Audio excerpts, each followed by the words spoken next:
गुरुग्राम से पलायन करने की तैयारी में उद्योगपति। प्रदेश सरकार का हरियाणा के युवाओं को निजी क्षेत्र में 75% आरक्षण दिए जाने का बिल केंद्र सरकार द्वारा मंजूर किए जाने पर गुरुग्राम के उद्योगपतियों ने कड़ा विरोध जताया है। उद्योगपतियों की माने तो एक तरफ पीएम मोदी सबका साथ सबका विकास की बात करते और दूसरी तरफ हरियाणा के उद्योगों को बंद करने के लिए इस तरह के बिल को मंजूरी दे रहे हैं, उद्योगपतियों को पलायन के लिए मजबूर कर रहे हैं।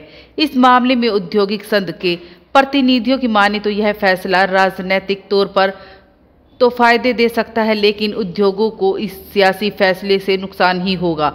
वहीं नेस्कॉम जैसी औद्योगिक संस्था भी प्रदेश सरकार के इस फैसले का विरोध कर चुकी है। ऐसे में अगर यह फैसला लागू होता है तो गुरुग्राम के अधिकांश उद्योग पलायन को मजबूर होंगे। नमस्कार, मेरा नाम अमित गर्ग है। मैं सेक्टर 37 में हमारी एक फैक्ट्री है अपना पेपर पैकेजिंग की।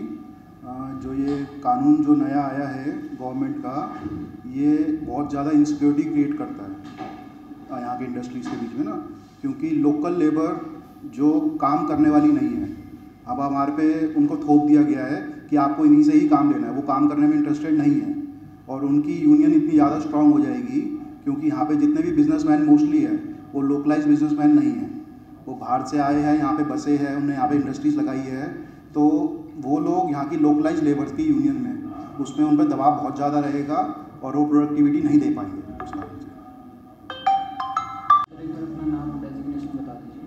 Sir Aman Mahajan, proprietor of Vansfab tech Gurgaon में सेक्टर 37 में निटेड फैब्रिक का फैक्ट्री है। जो गवर्नमेंट ने रूल किया है, बनाया है कि 75% जो लोकल यहाँ के लेबर होनी चाहिए, वो बिल्कुल गलत है। इससे फैक्ट्रियाँ नहीं चलती और जो हरियाणा के लोग हैं वो इंटरेस्टेड नहीं है काम करने के लिए, और लेबर जो है सारी बाहर से आ रही है और लोकल नहीं काम कर रहे होते यार। इसलिए जो इंडस्ट्रीज हैं वो राजस्थान में शिफ्ट करने की सोच रहे हैं, काफ़ी जा भी रहे हैं। तो सरकार से आप क्या कहना चाहेंगे? यही कि ये जो रूल बना रहे हैं ये गलत है, इससे काम नहीं चलेगा। एक बार अपना नाम और डेजिग्नेशन बता दीजिए। जी, मैं Lokendra Tomar, director Nutroactive industries private limited, और यहाँ गुड़गांव में इंडस्ट्रियल एरिया में हम फैक्ट्री रन करते हैं।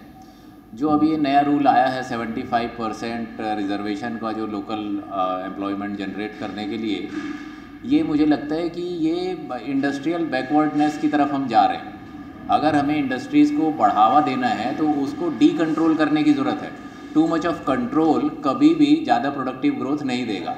चाइना ने डी कंट्रोल किया इकोनॉमी को तो सबसे बड़ी पावर बन गया, और हमें डी कंट्रोल करने की ज़रूरत है। और हम यहाँ पे अननेसेसरी बिजनेसमैन के ऊपर कंट्रोल किए जा रहे हैं, तो हमारे हिसाब से ये रूल प्रोग्रेसिव नहीं है।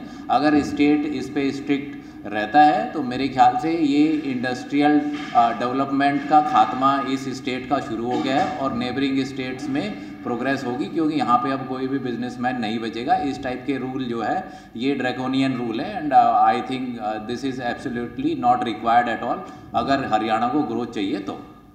मैं इस सारे मुद्दे पे ये समझ रहा हूँ कि जब तक कम्पिटिटिव एटमॉस्फेयर नहीं होगा तब तक परफॉर्मेंस नहीं आएगी। जैसे बहुत सारी कंपनीज ऐसी हैं जो गवर्नमेंट सेक्टर की कंपनीज हैं, जैसे BSNL का एग्जांपल लें, या और भी एयरलाइंस थी जो भी प्राइवेटाइज हुई। वहाँ सरकार को समझ आ गया कि वो एक किस्म से रिजर्वेशन थी, समझ लो उन कंपनीज के लिए। सरकार को समझ आ गया कि रिजर्वेशन वहाँ नहीं चलेगी, रिजर्वेशन थी इसीलिए परफॉर्मेंस नहीं थी। तो वही चीज़ यहाँ पे भी समझनी चाहिए सरकार को कि यहाँ भी अगर रिजर्वेशन होगी तो परफॉर्मेंस जो थोड़ी बहुत है वो भी ख़त्म हो जाएगी। स्किल डेवलपमेंट नहीं हो पाएगा। जिसको बैठे बैठे नौकरी मिल जानी है वो अपना हाथ पैर नहीं मारेगा, वो स्किल डेवलप नहीं होगा, आगे वाली पीढ़ियाँ भी उसकी स्किल डेवलप नहीं कर पाएंगी। इसलिए गवर्नमेंट को ये समझना चाहिए और एक कॉम्पिटिटिव एटमॉस्फेयर बना देना चाहिए ताकि परफॉर्मेंस बढ़ सके और इंडस्ट्री हमारी ग्रो कर सके, हमारा देश ग्रो कर सके। सर एक बार अपना नाम और डेजिग्नेशन बता दीजिए। शुरू करूँ? सर मेरा नाम अश्विनी नरूला है और मेरा यहाँ उद्योग विहार फेज़ 6 में गारमेंट मैन्युफैक्चरिंग यूनिट है। सबसे बड़ी प्रॉब्लम जैसे 75% रिजर्वेशन की बात कर रहे हैं, तो अगर हम उस पे चलेंगे तो हमारी फैक्ट्री में कोई भी लेबर नहीं मिलेगी, क्योंकि हमारे ट्रेड में जो स्किल्ड लेबर है वो या तो यूपी से आ रहे हैं या बिहार से आ रहे हैं। क्या गुड़गांव में लोकल आदमी टेलरिंग में है, पहली बात तो ये है।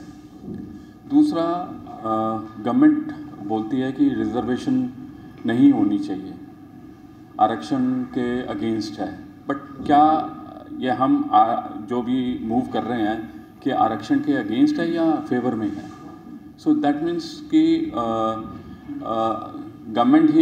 हमारी गवर्नमेंट ही ड्यूअल पॉलिसीज़ पे बिलीव कर रही है। गुरुग्राम से संजय खन्ना की रिपोर्ट।